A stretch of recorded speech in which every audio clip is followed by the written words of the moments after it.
TMC Newsroom. My name is Rich Tehrani here at CTIA 2011 in Orlando, Florida.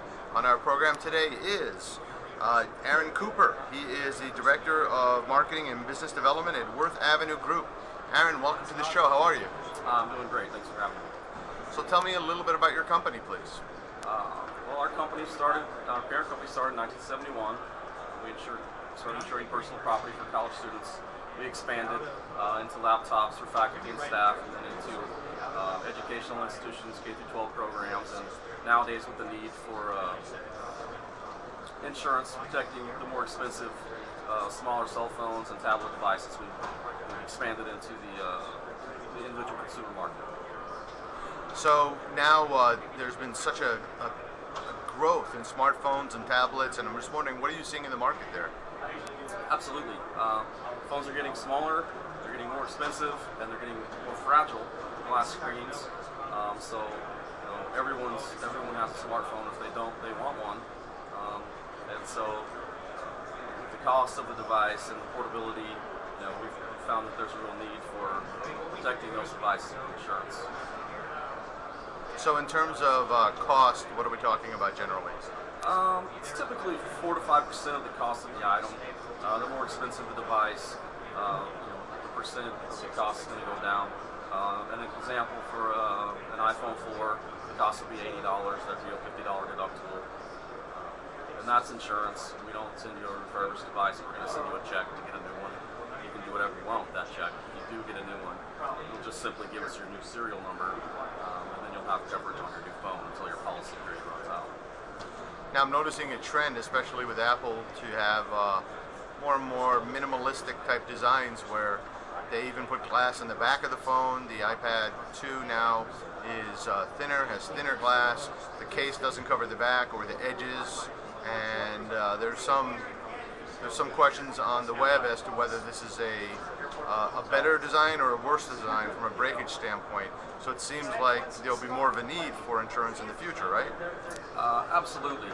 I think with glass screens on both sides, I'm probably a perfect example. I just I dropped my iPhone 2 feet out of my truck the other day, and it hit just right and the screen cracked. We do kind of a little experiment, a little example at our booth at the trade shows where we take a hammer, allow people to smash an iPhone or a laptop, etc. And we found that screen protectors really work pretty successfully to protect the device.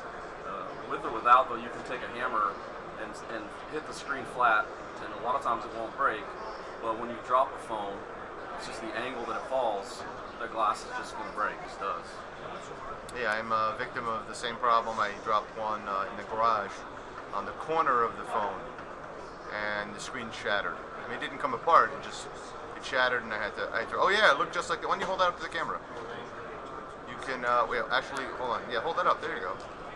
So there's a good example of what can happen for those people who haven't seen a spider-webbed phone. So, okay, so now we know what you do, we know approximately how much it costs, and we know the reason why people should buy from you. We should add just one more thing, and that is that not everyone realizes the cost of a device without a subsidy that you have to pay when you leave the store, right? Absolutely. And that's one of the things, not everyone needs insurance. If you can afford to replace your phone tomorrow, certainly, that's a choice that you can make.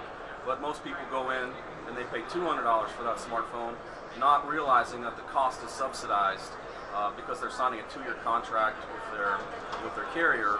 What they don't realize is when they leave the store, that's not a $200 phone that they have. It's a $700 phone, for instance, if it's an iPhone. And what people have to look at is, do I have $700 to replace this phone if it's broken or stolen today? And I think the answer for most people is no. I just spent $200 on it. I don't have another $700. And that's where insurance comes in. You pay $80, and then you have protection for the entire year.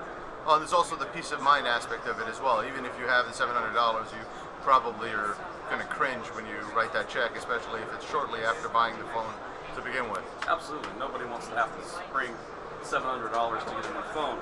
And typically a lot of people won't, even if they have the money. They'll go back to the old flip phone for a couple of weeks until they can't stand it any longer, and then they find a way, to get that new phone.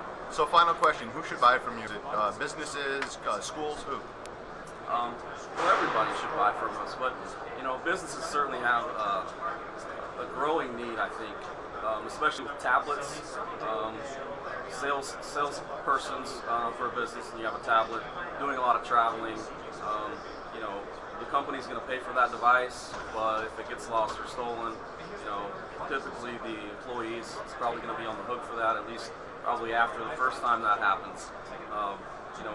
We do a lot of education stuff, and we talked about this, but if you have a school child and they have a laptop program where every child has a laptop for school and they need that to learn, if they take that laptop home and it gets broken or stolen, the school paid $800 for it.